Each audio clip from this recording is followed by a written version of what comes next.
saya Fauzan Mufid dengan NIM 24030638 dari Prodi Peternakan, Fakultas Pertanian. Di sini saya akan menjelaskan beberapa proses pada metabolisme protein.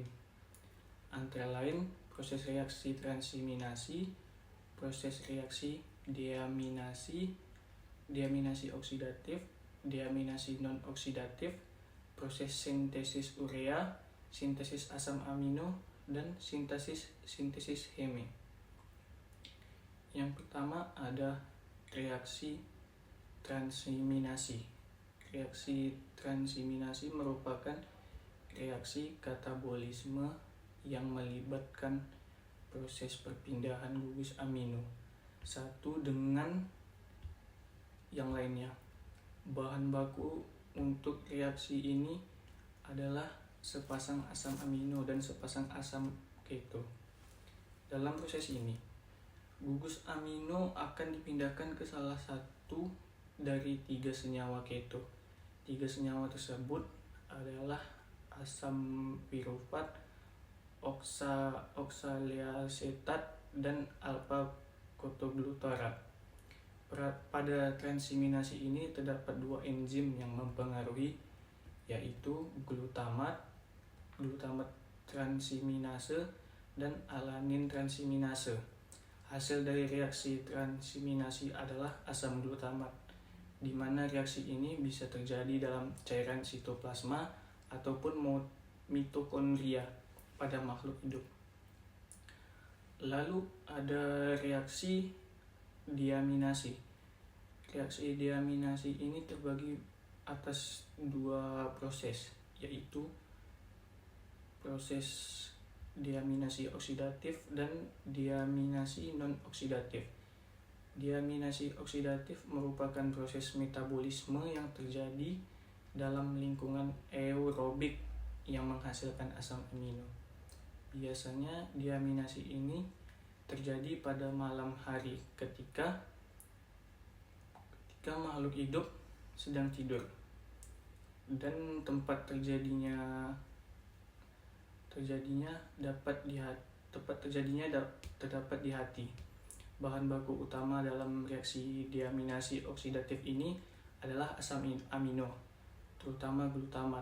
Enzim yang digunakan dalam proses ini adalah enzim glutamat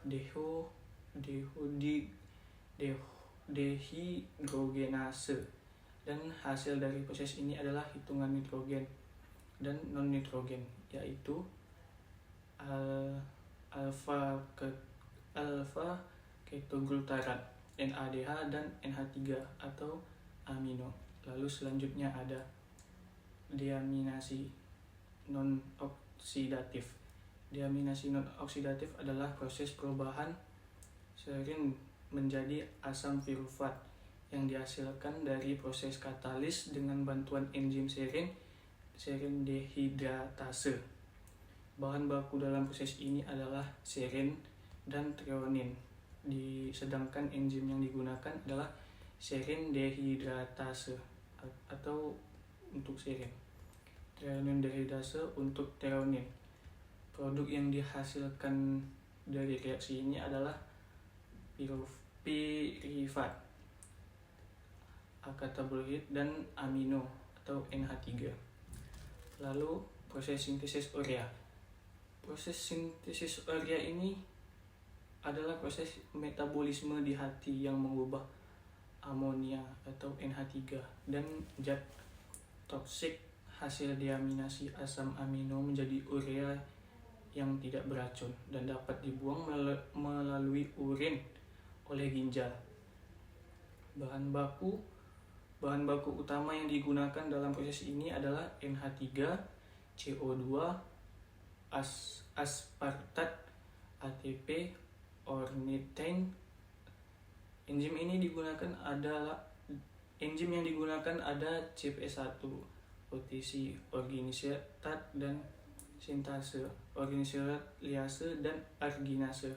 Produk akhir dari proses ini adalah urea, fumarat, dan ornithine. Yang selanjutnya tentang sintesis asam amino.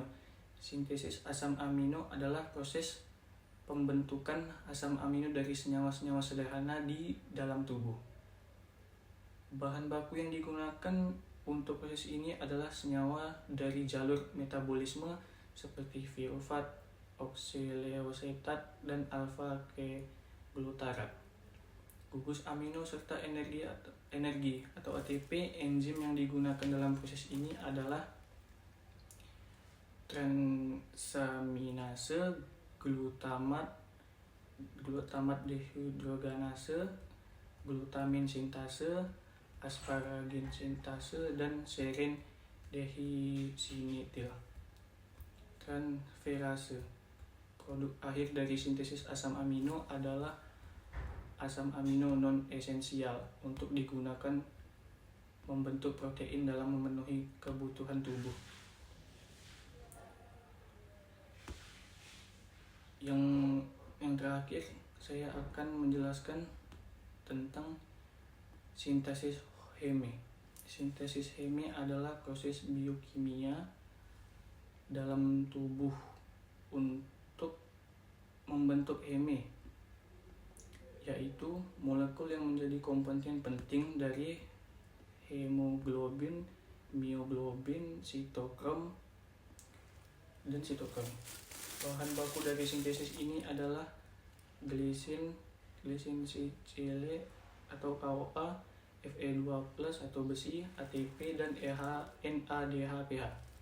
Enzim yang digunakan adalah alasintase, porfobilinogen, diaminase, fosfokelatase, dan lain-lain. Produk yang dihasilkan dari sintesis heme ini adalah heme itu sendiri. Baiklah, berikut video dari saya. Sekian, terima kasih.